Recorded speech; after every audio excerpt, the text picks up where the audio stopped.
স্বপ্ন ছিল প্রবাসে গিয়ে পরিবারের হাল ধরবেন দুই ভাই, কিন্তু সেই স্বপ্নই এখন চরম বিভীষিকায় পরিণত হয়েছে।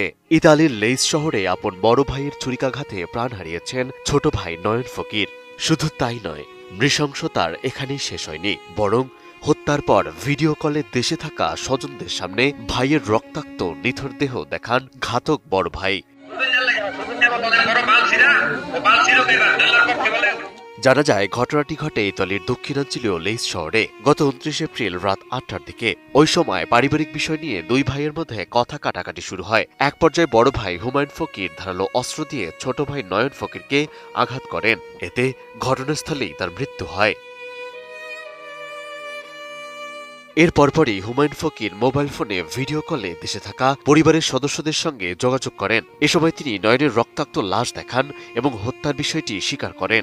মোবাইল ফোনে এমন দৃশ্য দেখে পরিবারের সদস্যরা কান্নায় ভেঙে পড়েন। এই খবর এলাকা জুড়ে ছড়িয়ে পড়লে ব্যাপক চাঞ্চল্যের সৃষ্টি হয়।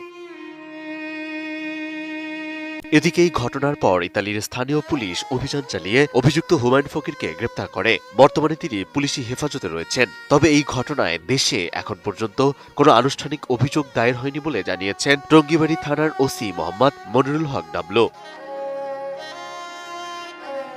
অন্যদিকে স্বজন ও স্থানীয়রা জানায় প্রায় 12 বছর আগে হুমায়ুন ফকির লিবিয়া হয়ে ইতালিতে যান। পরে 2023 সালে তার সহায়তায় ছোট ভাই নয়নও সেখানে যান। মূলত বড় ভাই হুমায়ুন ফকির দুটি বিয়ে করেছিলেন। এরপর থেকেই তাদের মধ্যে টাকা পয়সার লেনদেন এবং প্রথম স্ত্রীকে তালাক দেওয়ার বিষয় নিয়ে বিরোধ শুরু হয়। সময়ের সঙ্গে সঙ্গে সেই বিরোধ আরো বেড়ে। একইভাবে জানা যায় ঘটনার দিন ছোট ভাই নয়ন বড় ভাইয়ের বাসায় গেলে কথার কাটাকাটি শুরু হয়।